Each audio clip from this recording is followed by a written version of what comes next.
ചട്ടമ്പി സ്വാമികൾ അധ്യായം 8. ശിഷ്യന്മാരും അനുയായികൾ. സ്വാമികൾ സഞ്ചരിക്കുന്നിടത്തെല്ലാം അദ്ദേഹത്തിന് ചില ശിഷ്യന്മാരെയും സുഹൃത്തുക്കളെയും ലഭിച്ചിട്ടുണ്ട്. യോഗാവിദ്യാചരണവും വേദാന്ത പഠനവും ഗൃഹസ്ഥാശ്രമികൾക്കുമാകാമെന്ന് കാണിച്ചു തരുന്ന ചട്ടമ്പി സ്വാമികൾ എന്നാൽ സ്വന്തമായ ഒരു ആശ്രമം സ്ഥാപിച്ച് ധർമ്മപ്രചരണം നടത്തുന്നതിൽ അദ്ദേഹത്തിന് താല്പര്യമില്ലായിരുന്നു. സംഘടനാ വൈഭവമോ പ്രചാരണ താല്പര്യമോ സ്വാമികളുടെ പ്രവൃത്തികളിൽ ഒരിടത്തും കാണുവാൻ സാധിക്കില്ല. താൻ ചെയ്യുന്ന കാര്യങ്ങൾക്ക് പരസ്യമോ പ്രചരണമോ വേണമെന്ന് അദ്ദേഹത്തിന് ഒരിക്കലും തോന്നിയിട്ടില്ല. സ്വാമികൾക്ക് അനേകം ശിഷ്യന്മാരാണ്ടുണ്ടായിട്ടിരുന്നെങ്കിലും ശ്രീ നീലകണ്ഠ തീർത്ഥപാദ സ്വാമികൾ, തീർത്ഥപാദ പരമഹംസ സ്വാമികൾ എന്നിവരാണ് ആ ശിഷ്യ പരമ്പരയിൽ മഹത്തുക്കളായി രംഗപ്രവേശനം ചെയ്തവർ.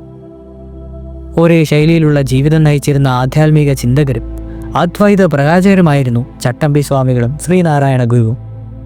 ബ്രഹ്മജ്ഞാനത്തിന്റെ ആത്മസത്യയെക്കുറിച്ച് വാഴ്ത്തിപ്പാടിക്കൊണ്ട് കേരളക്കലയിൽ അങ്ങോളം ഇങ്ങോളം സഞ്ചരിച്ചു. അപ്രകാരം കേരളത്തിന്റെ സാംസ്കാരികവും രാഷ്ട്രീയവുമായ നവോത്ഥാനത്തിന് ഈ മഹത്തുക്കൾ നൽകിയ സംഭാവന അദ്വിതീയമായെന്നു തന്നെ വിശേഷിപ്പിക്കാം. അനുഗ്രഹീതനായ കവി, കറകളഞ്ഞ ജനസേവകൻ, യോഗാനിഷ്ഠകൾ പുലർത്തിയിരുന്ന ആത്മീയാചാര്യൻ എന്നീ നിലകളിൽ ശ്രീനാരായണ ഗുരുദേവന്റെ പ്രസക്തി കേരളത്തിനപ്പുറത്തേക്ക് കടന്നു ചെന്നു.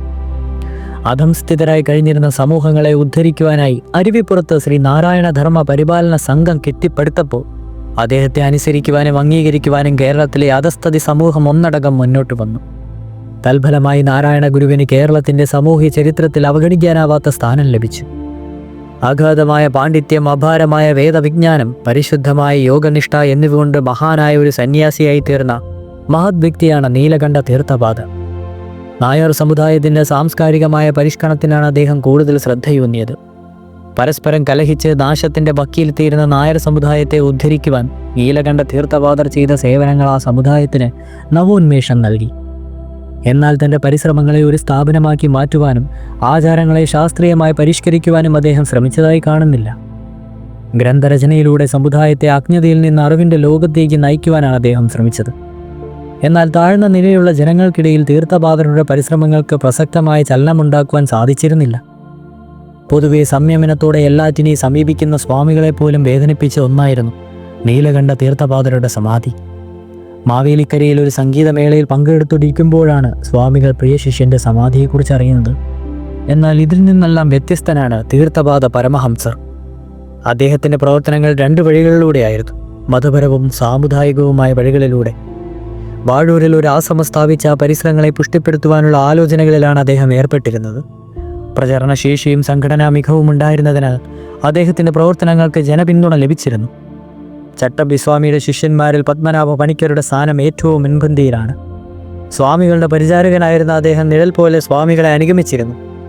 പണിക്കരില്ലാത്ത സ്വാമികളെ കാണാറില്ല എന്ന് തന്നെയായിരുന്നു വാസ്തവം.